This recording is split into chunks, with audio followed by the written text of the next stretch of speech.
Friends, आप सभी का स्वागत है माई केसी पॉइंट में। फ्रेंड्स, आज हम लोग जीके जीएस का मॉक टेस्ट नंबर 3 देखेंगे। साथ ही इससे रिलेटेड जितने भी इंपॉर्टेंट फैक्ट बनेंगे सभी फैक्ट्स को भी डिस्कस करेंगे। तो पहला प्रश्न है, पहले और चौथे जैन तीर्थंकरों के जन्म स्थान क्या है? इसका राइट आंसर है सी, अयोध्या। पहले और चौथे जैन तीर्थंकरों की जन्मभूमि अयोध्या थी। तीर्थंकर जैन धर्म के उद्धारक और आध्यात्मिक गुरु हैं। बात किया गया है इसमें जैन धर्म की स्थापना आदिनाथ और ऋषभ देव ने की थी, जबकि वास्तविक संस्थापक महावीर स्वामी थे। जिस स्थान पर जैन पूजा करने के लिए जाते हैं उसे जैन मंदिर या देरासर कहा जाता है। जैन धर्म को 2 खंडों में विभाजित किया जाता है, श्वेतांबर और दिगंबर। नेक्स्ट प्रश्न है, भारत आने वाले सबसे पहला विदेशी यात्री कौन थे? इसका राइट आंसर है बी, मेगास्थनीज। मेगास्थनीज भारत का दौरा करने वाले सबसे पहला व्यक्ति थे। उनके रहने की अवधि 302 बीसी से 298 बीसी थी। वह एक यूनानी नृह वंश विज्ञानी और राजदूत थे। वह सेलुकस के राजदूत थे। उन्होंने चंद्रगुप्त मौर्य के वर्चस्व के दौरान भारत का दौरा किया। चंद्रगुप्त को यूनानियों द्वारा सेंट्रोकोटस के नाम से जाना जाते थे। वह इंडिका पुस्तक के लेखक थे। कौन? तो मेगास्थनीज इंडिका पुस्तक के लेखक थे। नेक्स्ट प्रश्न है, संसद संविधान के तहत भारत की आधिकारिक भाषा के प्रावधान में संशोधन कर सकती है। इसका राइट आंसर है ए, इसके सदस्यों का एक साधारण बहुमत के द्वारा संविधान के तहत भारत की आधिकारिक भाषा में प्रावधान को संशोधित कर सकता है। संविधान की 8वीं अनुसूची में 22 भाषाएं शामिल है और 1967 में 21वें संशोधन अधिनियम द्वारा सिंधी भाषा को जोड़ा गया था। कोंकणी, मणिपुरी और नेपाली को 1992 के 71वें संविधान संशोधन अधिनियम के द्वारा शामिल किया गया था। बोडो, डोगरी, मैथिली और संथाली को 2003 के 92वें संविधान संशोधन के द्वारा जोड़ा गया है। नेक्स्ट प्रश्न है, भारत के संविधान के किस भाग में हमें नागरिकता से संबंधित प्रावधान मिलते हैं? राइट आंसर है बी, भाग 2 में नागरिकता से संबंधित प्रावधान मिलते हैं। नागरिकता को संविधान के तहत संघ सूची में सूचीबद्ध किया गया है और इस प्रकार संसद के अन्य क्षेत्राधिकार के तहत है। संविधान नागरिक शब्द को परिभाषित नहीं करता है, लेकिन नागरिक के हकदार व्यक्तियों की विभिन्न श्रेणियों का विवरण भाग 2 में दिया गया है। संविधान के अन्य प्रावधानों के विपरीत जो 26 जनवरी 1950 को अस्तित्व में आया, इन लेखों को 26 नवंबर 1949 को ही लागू किया गया था, जब संविधान को अपनाया गया था। भारतीय नागरिकता का अधिग्रहण और निर्धारण कैसे किया गया? तो भारतीय नागरिकता प्राप्त करने के 4 तरीके हैं। एक जन्म से, एक वंश के आधार पर, एक पंजीकरण के आधार पर और प्राकृतिककरण के आधार पर भारतीय नागरिकता को प्राप्त किया जा सकता है। नेक्स्ट प्रश्न है, संसद से कितने दिनों की अनुपस्थिति के बाद किसी संसद को अयोग्य घोषित किया जा सकता है? राइट आंसर है बी, 60 दिन। यदि कोई सदस्य बिना अनुमति के 60 दिनों की अवधि के लिए अपनी सभी बैठकों से अनुपस्थित रहता है तो अध्यक्ष या स्पीकर खाली हुई सीट की घोषणा कर सकता है। 60 दिनों की गणना करते समय जिस अवधि के लिए संसद पूर्व निर्धारित या स्थगित होता है उसकी गणना नहीं की जाती है। नेक्स्ट प्रश्न है, 1928 में बारडोली सत्याग्रह किसके नेतृत्व में किया गया था? राइट आंसर है बी, वल्लभ भाई पटेल के नेतृत्व में किया गया था। आंदोलन का नेतृत्व वल्लभ भाई पटेल ने किया और इसकी सफलता ने पटेल को स्वतंत्रता आंदोलन के प्रमुख नेताओं में से एक बना दिया। बारडोली सत्याग्रह 90 वर्ष पहले फरवरी 1928 में शुरू किया गया था। भारत के राष्ट्रीय आंदोलन में एक ऐसा प्रकरण है जिसने सरदार वल्लभ भाई पटेल को गौरव और महानता के एक नए शिखर पर पहुंचा दिया। इसके बाद स्थानीय नेताओं ने भी गांधी जी से संपर्क किया और अहिंसा का पालन करने का आश्वासन देने के बाद आंदोलन को गंभीरता से शुरू किया गया। सरदार पटेल ने नेतृत्व स्वीकार किया और बारडोली सत्याग्रह हुआ। नेक्स्ट प्रश्न है, 1907 में कांग्रेस का वार्षिक सत्र कहाँ आयोजित किया गया था? राइट आंसर है बी, सूरत में। 1907 में कांग्रेस का वार्षिक अधिवेशन सूरत में हुआ था। 1907 में सूरत अधिवेशन में विभाजन भारतीय राष्ट्रीय कांग्रेस के दो दलों कट्टरपंथी और नरमपंथी में विभाजित था।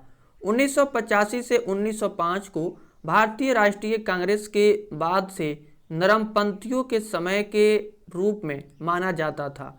ब्रिटिश सरकार को अपनी मांगों को प्रस्तुत करने के लिए उदारवादियों ने याचिकाओं, प्रार्थनाओं, विधानसभाओं, पत्रक और प्रतिनिधि मंडलों का उपयोग किया। उनकी एकमात्र बड़ी सफलता 1992 भारतीय परिषद अधिनियम द्वारा विधान परिषद का स्वीकार किया गया था। सूरत सत्र 1907 में राष्ट्रपति के उम्मीदवार के रूप में उग्रवादी राय या तिलक चाहते थे और नरमपंथियों ने घोष को राष्ट्रपति बनाने का समर्थन किया। उग्रवादियों को ब्रिटिश सरकार ने तुरंत निशाना बनाया और कट्टरपंथी अखबारों को दबा दिया गया। के प्रमुख लोकनायक तिलक को 6 वर्षों के लिए मांडले जेल भेजा गया था। नेक्स्ट प्रश्न है, महात्मा गांधी ने किस वर्ष में अंग्रेजों द्वारा पारित रोलेट एक्ट के खिलाफ सत्याग्रह का आह्वान किया था? राइट आंसर है सी, 1919 में महात्मा गांधी ने अंग्रेजों के द्वारा पारित रोलेट एक्ट के खिलाफ सत्याग्रह का आह्वान कर दिया था। 1919 का अराजक और क्रांतिकारी अपराध अधिनियम, जिसे लोकप्रिय रूप से रोलेट एक्ट या ब्लैक एक्ट के रूप में भी जाना जाता है, मार्च 1919 में दिल्ली में इंपीरियल लेजिस्लेटिव काउंसिल द्वारा पारित एक विधान परिषद अधिनियम था।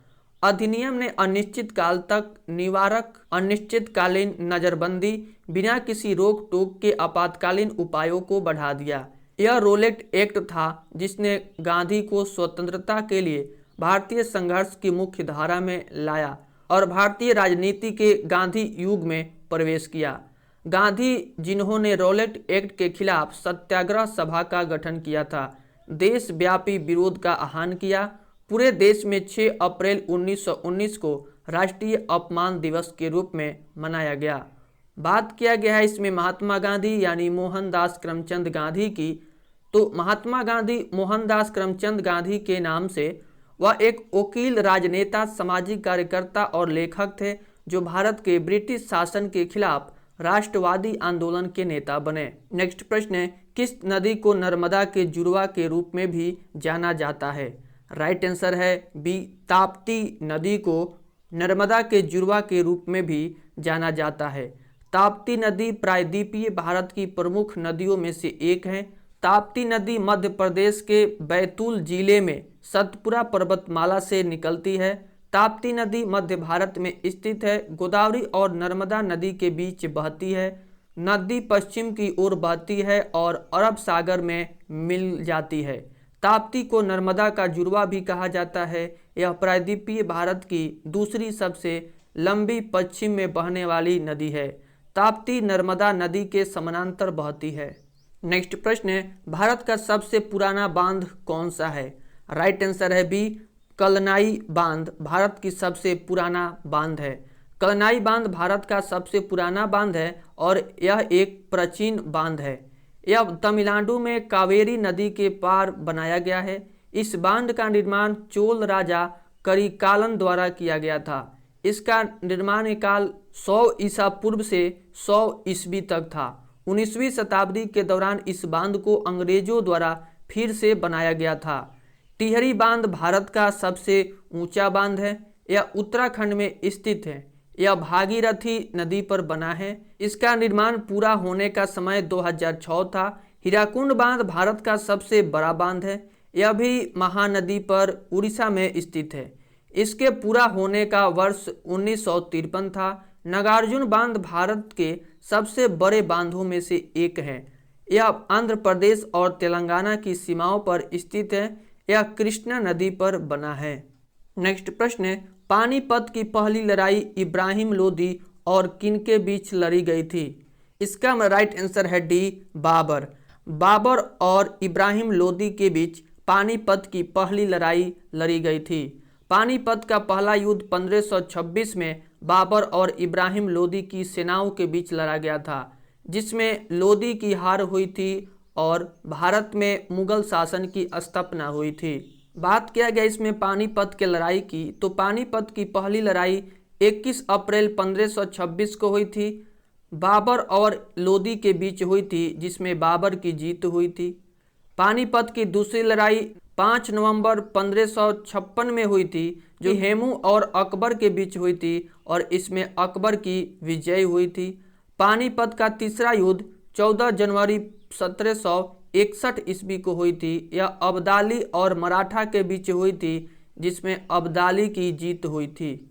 ईरान की मुद्रा क्या है? राइट आंसर है बी, रियाल। रियाल ईरान की मुद्रा है। ईरान की राजधानी है तेहरान और वहाँ की आधिकारिक भाषा फारसी है और आधिकारिक धर्म है इस्लाम। नेक्स्ट प्रश्न है, पाकिस्तान की राजधानी का नाम बताइए।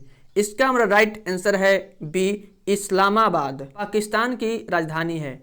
नव स्वतंत्र पाकिस्तान ने 1957 में कराची को अपनी राजधानी के रूप में चुना था। हालांकि एक दशक बाद राष्ट्रपति अयूब खान ने राजधानी को लगभग 1500 किलोमीटर उत्तर में नए शहर इस्लामाबाद में स्थानांतरित करने का निर्णय लिया। इस्लामाबाद आधिकारिक तौर पर 14 अगस्त 1967 को देश की आज़ादी के ठीक 20 वर्ष बाद पाकिस्तान की राजधानी बना था। पाकिस्तान की पहली राजधानी सिंध में तटीय शहर कराची थी, जिसे मोहम्मद अली जिन्ना ने चुना था। कराची पाकिस्तान का सबसे बड़ा शहर और आर्थिक राजधानी था और आज भी है। शहर कई पार्कों और जंगलों की उपस्थिति के लिए जाना जाता है, जिसमें मार्गला हिल्स नेशनल पार्क और शक्कर परियन शामिल हैं। शहर कई स्थलों का घर है, जिसमें सबसे उल्लेखनीय है फैसल मस्जिद, दक्षिण एशिया की सबसे बड़ी मस्जिद और दुनिया में 5वीं सबसे बड़ी मस्जिद है। नेक्स्ट प्रश्न है, देवधर ट्रॉफी किस खेल से संबंधित है? राइट आंसर है ए, क्रिकेट। क्रिकेट खेल से संबंधित है देवधर ट्रॉफी। देवधर ट्रॉफी भारतीय घरेलू क्रिकेट में सूची ए क्रिकेट प्रतियोगिता है। इसका नाम प्रो डीबी देवधर के नाम पर रखा गया है। उन्हें भारतीय क्रिकेट के ग्रैंड ओल्ड मैन के रूप में भी जाना जाता है। इंडिया बी मौजूदा चैंपियन है, जिसने फाइनल में इंडिया सी को 51 रन से हराकर 2019-20 जीता। नेक्स्ट प्रश्न है, नॉर्मन बोरलॉन्ग को किस क्षेत्र में नोबेल पुरस्कार दिया गया था? राइट आंसर है डी, शांति के क्षेत्र में नॉर्मन बोरलॉन्ग को नोबेल पुरस्कार दिया गया था। 1970 में नॉर्मन ई बोरलॉन्ग को जीवन भर के लिए लोगों का पेट भरने के लिए नोबेल शांति पुरस्कार से सम्मानित किया गया था। हालांकि उत्कृष्ट योगदान के साथ एक वैज्ञानिक शायद डॉक्टर बोरलॉन्ग की सबसे बड़ी उपलब्धि कृषि अनुसंधान के विभिन्न धाराओं को व्यवहार्य प्रौद्योगिकियों में एकीकृत करने और राजनीतिक नेताओं को समझाने के लिए इन अग्रिमों को लाने के लिए उनका एकजुट संघर्ष है। नेक्स्ट प्रश्न है, पुस्तक A century is not enough किनके द्वारा लिखा गया है? राइट आंसर है बी, सौरभ गांगुली के द्वारा लिखा गया है। A century is not enough एक अंग्रेजी आत्मकथा है जो पूर्व भारतीय क्रिकेटर और कप्तान सौरभ गांगुली के द्वारा लिखी गई है। सौरभ गांगुली भारतीय क्रिकेट कंट्रोल बोर्ड के अध्यक्ष हैं। उन्हें बंगाल टाइगर, दादा कलकत्ता के राजकुमार, the god of the side, the Maharaja, the warrior prince के नाम से जाना जाता है। वह एक भारतीय क्रिकेट प्रशासक, कमेंटेटर और पूर्व भारतीय क्रिकेट टीम के कप्तान हैं। एक कप्तान के रूप में सौरभ गांगुली ने एक ही विश्व कप में सर्वाधिक शतक बनाया। उन्होंने विश्व कप 2003 में 3 शतक लगाए। सौरभ गांगुली रिटायरमेंट से पहले ऑस्ट्रेलिया के साथ अपनी आखिरी टेस्ट सीरीज खेले हैं। Sourav Ganguly Indian Premier League में कोलकाता से इस टीम के आइकन प्लेयर और कप्तान थे। नेक्स्ट प्रश्न है, पुस्तक letters from a father to daughter किनके द्वारा लिखी गई थी? इसका राइट आंसर है सी, जवाहरलाल नेहरू के द्वारा लिखी गई थी। पिता से उनकी बेटी को पत्र जवाहरलाल नेहरू के द्वारा उनकी बेटी इंदिरा प्रियदर्शनी को लिखे गए पत्रों का एक संग्रह है, जो मूल रूप से नेहरू के अनुरोध पर इलाहाबाद कानून पत्रिका प्रेस द्वारा 1929 में प्रकाशित किया गया था। और 1928 की गर्मियों में भेजे गए 30 पत्रों से मिलकर बनी थी, जब इंदिरा केवल 10 साल की थी। नेक्स्ट प्रश्न है, किस समस्थानिक का उपयोग परमाणु ऊर्जा संयंत्रों में विद्युत उत्पन्न करने के लिए किया जाता है? राइट आंसर है सी, यूरेनियम 235 का उपयोग किया जाता है। यूरेनियम 235 का उपयोग परमाणु ऊर्जा संयंत्रों में विद्युत उत्पादन के लिए किया जाता है। इसका उपयोग नौसेना के परमाणु प्रणोदन प्रणाली में भी किया जाता है। अन्य उपयोगों में प्रदीप्त कांच के बर्तन और रंगीन चमकीले रोगन और दीवार टाइल की एक किस्म का उत्पादन शामिल है। नेक्स्ट प्रश्न है, कौन सा मवेशी रिंटरपेस्ट बीमारी से प्रभावित हो सकता है?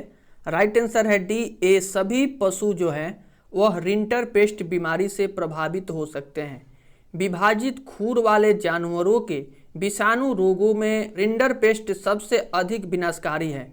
वायरस लार, आँखों और नाखूनों से स्राव तथा मूत्र और मल में उल्लेखनीय रूप से पाया जाता है। रोग सूचक उपचार से पशुओं के शीघ्र उपचार में मदद मिल सकती है।